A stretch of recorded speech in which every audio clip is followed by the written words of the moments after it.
Бардор омада, салом алейкум, хуш омадем ба канали Исим Шарипов ва ман ҳастам бо шумо Муҳаммад Шарипов. Имрӯз видео мешава, видео дар асоси дархости подписчико ки маро бисёртар дар Instagram пурсидесиян, яъне ки худи новостиро роӣ мекунам ва мега бародар дар ин бора бо хубтар бафаҳмон ки чӣ гап шуда воқеа. Мумкин ай сабаб боша ки забони русияро хубтар намефаҳмам, барое ки новости ба забони русия, яъне ки гап мерава дар бораи бародари тоҷик, блогери тоҷик, яъне ки Фахриддин. Ма чӣ гуфтанем бародар розӣ? Чизе ки ҳамон новости ҳастай, ман ҳамон қадарша медонам. Ман химам ай ссилкае ки шумо роӣ карден, ай ҳамон медонам ва мада бо ссилка роӣ кардан ки таҷик блог видео кардагимам, ҳамон видеоро дидагим. Не ки мо дар иҷа ҳастай суханҳое ки гап занем ки чӣ хел шид ки одам амихе кор да ғалтид, чӣ хел мешид ки на ғалта. Мумкин ягон одам да дард шава ҳамин кор. Ва бародарам қадарша пешакӣ мегӯям ки касе ки мисол чӣ хеле ку мисол ҳар блогер ба худаш хейтер дорад. Агар одамое боша ки мисол ҳамро бад мебинанд ё ки ягон душманӣ доранд ё ки ягон байншон ягон муноқиша ҳастай, бародаро и воқеа нестай ки дар ин хел кор хирсанд шавем. Барои дар ин хел кор бародаро хирсанд нашавем. Шумо як одама агар байни шумо ягон муноқиша ҳам боша, мисол ӯро қабидан бурдан, дар новости шумо дидем ки чӣ статья гуфтесан ура, ин хел корда хирсанд нашавем бародаро. Гарчанде ки агар одама шум бинен, барои чӣ? Барои ки ҳар одам оила дора, ҳар одам ба худаш одаме дора ки дар оилаш ки барои ӯ зиқ мешава. Ӯ дар ӯ оила дар кора, ӯ оила мисол бе ӯ одаме ҳастай ки бе ӯ наметона. Барои ҳамин ин кори нестай ки хирсанд шен. Хирсанд нашен. Агар ягон кас ки битона ҳамуда ягон юридистки ёрдам дада ёрдам бутен, касе ки наметони дуо бикунен дар ҳаққаш, то ки Аллоҳ ёрдамаш бутад. Ва касе ки бародаро мехоҳад ки дар бурди ҷанговар бо зингаро сум кор кунад, ссилка дар комментария закрепит кардагӣ ва ба наздикӣ бо боё ҳастай. Ҳамин ссилка дороен, мисол мебинем буда уҷа ки кадом боё ҳастанд ки шумо дар ӯ сум кор кунед ва фаромӯш накунед барои бонус ба даст овардан промокод ҳастай. Промокод қади ссилка дар комментария закрепит шудагӣ. Аввал гап мезанем касе ки не в курсе дар видеош ира қабидан, гуноҳе ки дар сари бор кардесиян как экстремист гуфта. Яъне ки одамое ки зидди, то есть ки халқа ба зидди давлат направить мекунанд ва ба ягон кор даъват мекунанд.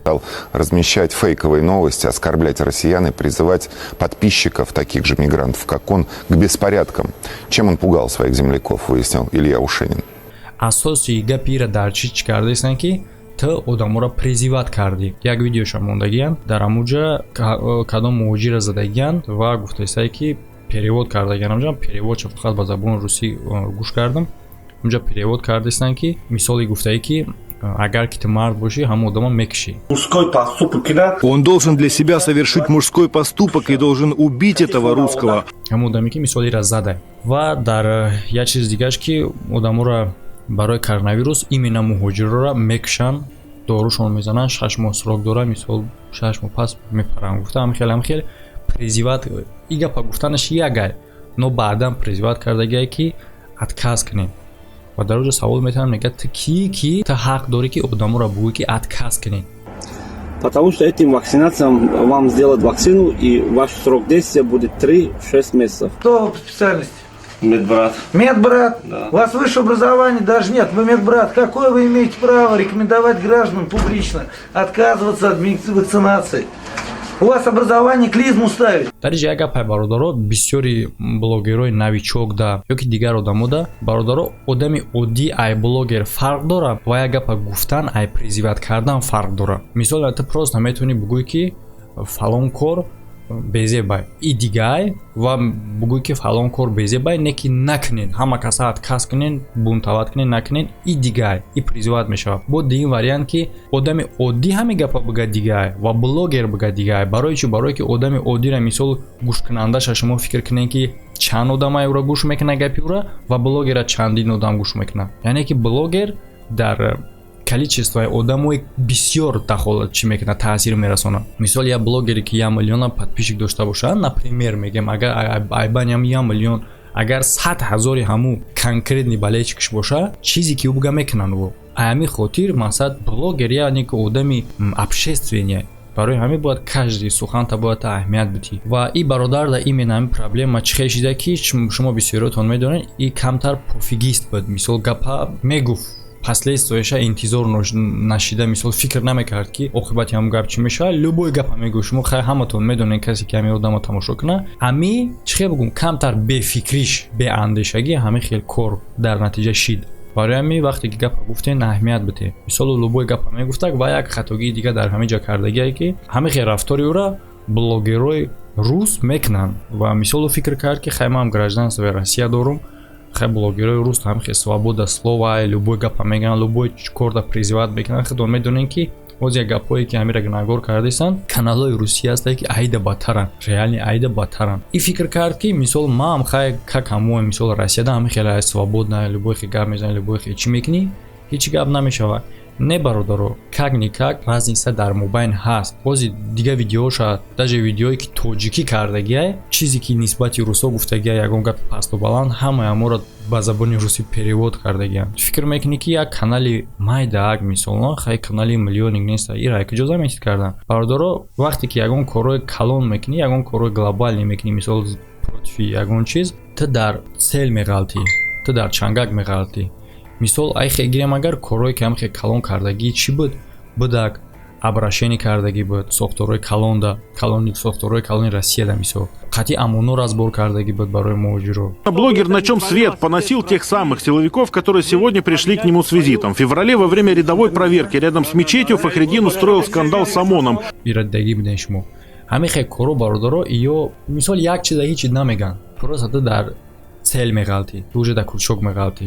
Галтиди баъд уже айдамад рафтан мегира ба арзе гуногоркунира шид мекунанд. Они как быдло вот так не делайте пальцы. Вы не имеете права без какой-либо причин спрашивать лично вот у меня документы. Тот ролик, как и ожидалось, набрал свои просмотры, а следователь – основания для возбуждения уголовного дела. вақте ки одам бародаро ягон кор да мисол зиддият нишон метояд ки ягон мнение хича мега, допустим ҳолати ҳамин одам ки як пишти муҳоҷиро масъад разбор кард, агар як таям мебуд просто дига чӣ намебуд, дига ягон чизи против намекард, ҳамон одам может ки ҳеҷ кор намекардан. барое ки ӯра гуногор кунанд, чӣ хеле кози гуфтаисанд экстремист ки кор биган кори ӯра, барои ин кор бояд ки корҳои пайдарҳаме ҳам хеле бошад ва мутаассифона ин одам ҳам хеле корҳои ба пайдарҳам ҳам хеле беақлӣ кардагия. уже ира следит кардаиста будан иқа вақт получается ва дар як ҷои муайян омада нем хеле кор шуд.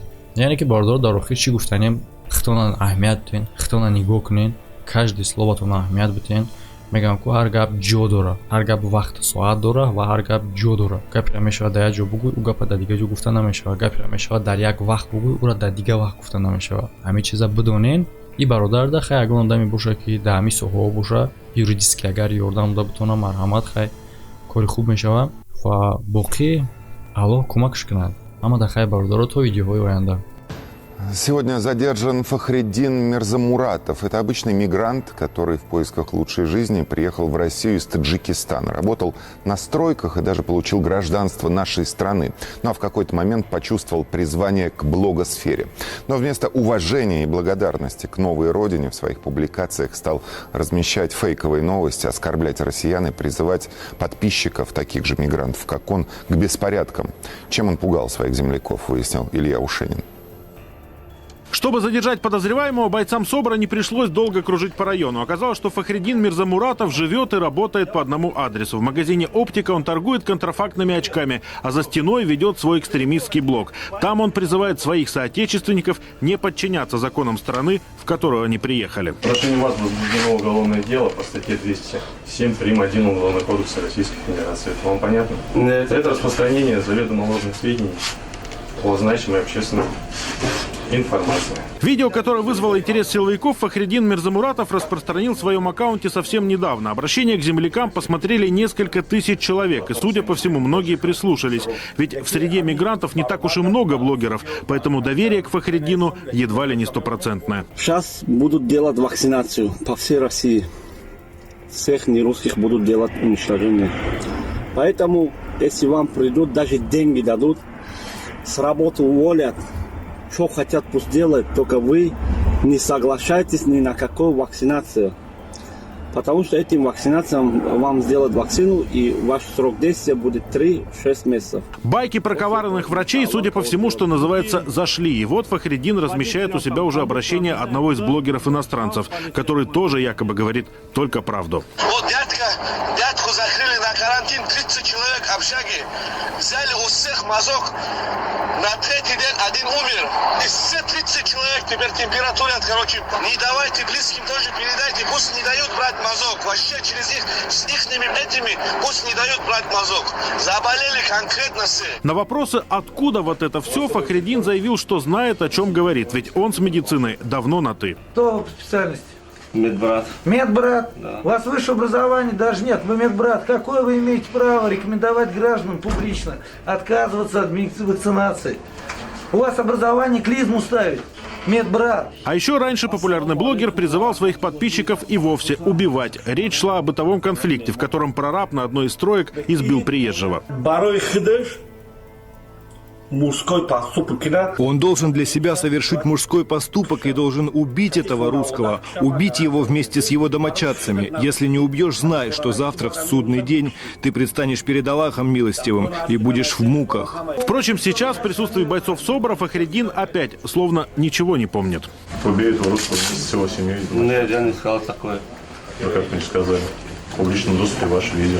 А ведь еще совсем недавно блогер «На чем свет» поносил тех самых силовиков, которые сегодня пришли к нему с визитом. В феврале во время рядовой проверки рядом с мечетью Фахриддин устроил скандал с ОМОНом. Уверял, что силовики не имеют права там находиться. Угрожал и провоцировал других на конфликт со стражами порядка. Через несколько часов после этого Мирзамуратов еще и записал отдельное обращение. Ведите себя как сотрудники полиции, а не как быдло. Вот так не делайте пальцы. Вы не имеете права без какой-либо причин спрашивать лично вот у меня документы. Тот ролик, как и ожидалось, набрал свои просмотры, а следователь – основания для возбуждения уголовного дела. Сейчас, после проведенного обыска, блогер продолжает говорить, но уже в здании отдела СК. Илья Ушенин, Дмитрий Сальников, телекомпания НТВ.